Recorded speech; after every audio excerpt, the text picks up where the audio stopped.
Hello, Sim here. Can you believe it? 1 million views. Oh my god. Wow. I mean, for me, that's a whoppingly big milestone, and I just cannot believe I've even hit that number.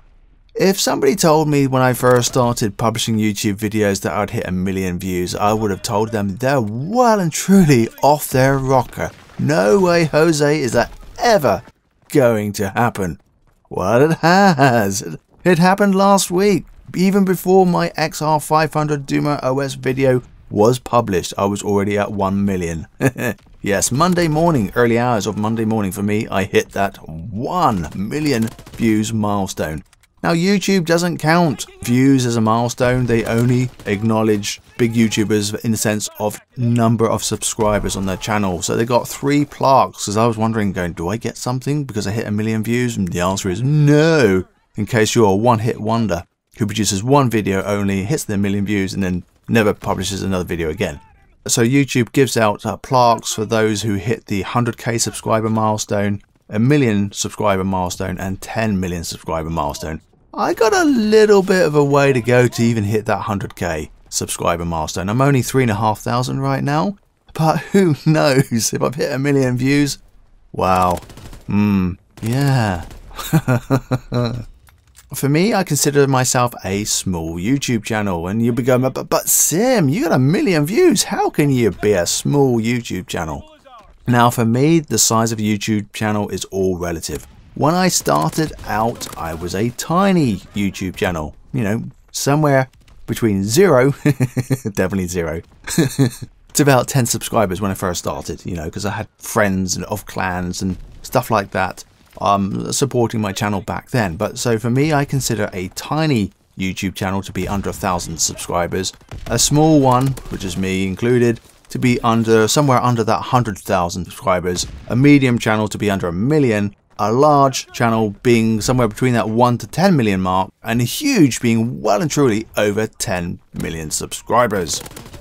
So my YouTube channel has been alive since October 2008, and back then it was owned by Yahoo. I didn't publish my very first video until 2012. So my channel's been alive for 6 years. From a video publishing aspect, because I set up a channel in the sense of just being able to subscribe to other channels when I started poking around a bit of YouTube and stuff as a viewer, a consumer of content. So I published my first video on the 21st of January 2012, and the focus back then was pure montages and you know, promoting the clan that I was in. You know, it's like join us, you know, and that was the focus. I had no serious intent of doing anything, especially commentaries. And if you're wondering how I got into YouTube, go and watch my 100 subscriber special, and that will tell you. So in November 2012, Black Ops 2 came out, and in December 2012, I did my first video on how to improve your multiplayer experience. And that was using like classic text on the top of a video. So I highlighted a few like bugs and issues of the game. And then like the second half of that video was go and do this stuff to make your gaming experience better. But in February 2012, I decided to invest into my first and only microphone. And I still use it today, which is a Blue Yeti microphone. So it was around 100 quid back then. But I spent that money and I've used that microphone and it's since then, and it's served me well. So if you watched that commentary, and there was a reason I tweeted it out on Saturday, you will notice that my commentary is extremely staccato-like. I was absolutely nervous. I had to record the various bits of the commentary in sections because I just couldn't do it. Back then I used scripts with some key points down, so bullet points and stuff, because I just couldn't keep all my thoughts together because I was just so nervous. Now as time progressed, you became more and more comfortable speaking to the microphone. You know, you're not nervous about neighbors making a complete mockery of you on the other side of the wall going, he's talking to himself again. You know, you're just completely free, and it's like the microphone becomes like your friend, and it's like you're having a conversation with your friend, except your friend isn't really here, but you're watching later on or listening later on, and it's bizarre, but you become comfortable. It helps with public speaking and all that jazz too. So over time I wrote less scripts because I didn't need it. I would have bullet points and stuff like that. But, you know, here and there, still, certainly for my technical videos, I would still require bullet points. And with my recent videos, I've come like full circle. Because the amount of content was there and I wanted to make sure it was as precise as possible. One always still makes a little bit of a mistake here and there. It's like writing a book. You end up writing a little addendum later on to say, here's the little errors, you know, what that should have said was this. But I feel like I've come full circle. So I've gone back to script style writing for those more involved technical videos. And I think from this point onwards, because the production and the quality standard you can see is jumped, this type of video here is a completely, not totally off the cuff, but I've got key bullet points that I've had and now completely rambling in a sense, because this style of video is also still important because I'm engaging with you guys and just giving you my impressions, my thoughts and stuff. So I feel like I've gone completely full circle and I'm going back to script writing. But as I was saying, those hour-long style videos that I don't really want to be doing hour-long videos because the amount of effort that's required in those is humongous. Yes, absolutely. Hours and hours and hours. It's like a full working week just to produce that one video. And hence it would take 2+ weeks or so to produce because I'm working a full-time job. YouTube is just a hobby. And that's all it is. So yeah, so I think I'm going to be going back to a bit more script writing for those technical videos, because once you've produced a few of those kind of videos, whether it be the NetDuma Ultimate Guide or the XR500 Duma OS Guide and stuff like that, well, your future quality of your technical videos better be up to the similar standard and be as concise as possible. I can still do fun walkthroughs of gameplay and stuff like that, but that's something else. That's the break from the technical. But I have to realise, and I do know this, that my core audience only subscribe to my channel for that technical content.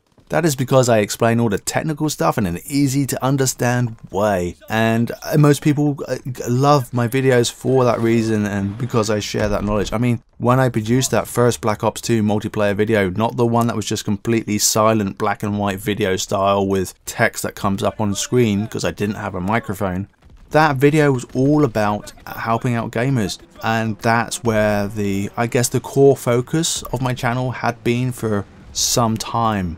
So do I ever set milestones? I know some channels will do. For me, I don't really set massive milestones or anything like that. I don't want to put a lot of pressure. Just producing one video a week is enough pressure at times. And that may sound crazy, but you just play games for a living, man. Sort of attitude that's out there. Have you ever sat down and tried to do all the video editing, producing thumbnails, writing the scripts? Whew, there's a lot of effort involved. So, I mean, right now, I'd love to hit that over the 10,000 subscribers by the end of the year. Realistically, I don't think that's going to be likely. I think that's more 5,000 subscribers. If I hit over 10,000 subscribers, then the YouTube whole demonetization hoo-ha that's going on right now, my channel will get preferential treatment by YouTube, so I could have a video in a unlisted state and they run all their demonetization algorithms against it, so that by the time I get to publish it, all of that misidentification of it's not suitable for advertisers has been all resolved and sorted. But I don't think I'll hit 10,000 subscribers until probably 2019 end of, or early 2020, and we'll have to see how that goes. We really will. So for those of you who are starting out on your YouTube journey, just don't focus on money at all. If you do, you're in YouTube for the wrong reason. You really are. Especially when you're starting off, unless you've got a multi-million or whatever size business already and YouTube is just another way of getting your brand out there. But I'm talking to the everyday gamer predominantly for this kind of channel. Just focus on creating content. At least try and do one video a week, and that's it. Just try to keep the quality as high as you can. Spend the time doing it. Edit your video, sort out your audio, because if you have terrible audio and you've got lots of ums and ahs, people will tune out. So for me, I didn't worry about even thinking about partnering until I was over that 1,000 subscriber mark or so, somewhere around there. And I thought, okay, I got sufficient views, sufficient subscribers, I've got a bit of a base now. Now I'll go and think about partnering. That's what I did. That's my advice. I'm sure I'd have lots of other tips and things and my viewpoints. Definitely use the analytics tool. Absolutely. How are people finding your content and all that jazz? So that was a bit of an aside there, but this is a completely off the cuff section of the commentary for sure. Massively so. So this video is going to be published on Monday the 5th of February 2018, and I reckon that my number of views at that particular point in time will be 1,014,000 views, approximately, somewhere around there. So we're getting about 14,000 views a week. That's crazy numbers there, but remember, my channel is 6 years old. I have over a back catalogue of 500 videos or so, so therefore every single video of those gets views, and that's how I build up the number of views. You know, it's a lot of videos. There are times where I've bursted out loads of videos, and then it's like not been a video for a little while. So I would say you might be keen, you're like, publish a video every day, and then you don't publish any videos. It's like, well, just keep a back catalogue of those and publish them one a week to start off with, so you get regular views and do it on the same day. Right now, I'm trying to aim for at least a video being published always on Monday, and optionally Wednesday and Friday. And now, of course, the tail end of last year, I moved into live streaming. I thought I'd never do live streaming. And I have a very weak powered laptop to do the streaming on, but it's sufficient. The quality is good enough. Audio is good. And for me, it's the engagement with you guys, my subscribers, that I like the most. And when I said out there, I said, look, I'm not a nuclear player. Because back then, streams was like all about super duper entertainment of some kind, or beasting upon, you know, other players and just showing you how well you are. And it's like, but I'm not up to that standard, you know. I can do well, I can do good gameplays and stuff, but I can't do it game after game after game. And the fun challenge is, of course, chatting to you guys whilst gaming. I've definitely got better at that, that's for sure. Massively better. But it's been a fun journey. It's going to be interesting to see where this channel is 6 years down the line from now. Or even if I just go for the pure 4 years and go, okay, my channel's 10 years old now. Where are we? Because I have no idea. Will I be over that 10,000 subscriber mark? Oh yeah, for sure. Well, how close will I be to 100k subscriber? No idea. Will I blow up? I don't know. Anything's possible. It's interesting times ahead for sure. And right now, obviously, we've got this 1K, 4K rule that YouTube are introducing. So the tiny YouTube channels who have less than 1,000 subscribers and don't have 4,000 minutes, or sorry, hours, isn't it, of watch time a year? You're a bit meh. Ah dear. It's always fun trying to do this stuff off the top of your head. But I wanted to sit down, record this commentary bit, and then go and do all the video editing later. So I hope you liked this look back on Sim's channel and a complete off the cuff kind of commentary. Obviously I do a lot of other technical stuff which my channel's more known for. So if you're new here, go and check out those vids. If you want to see more vids of mine, go and hit that subscribe button. And until next time, this has been Sim.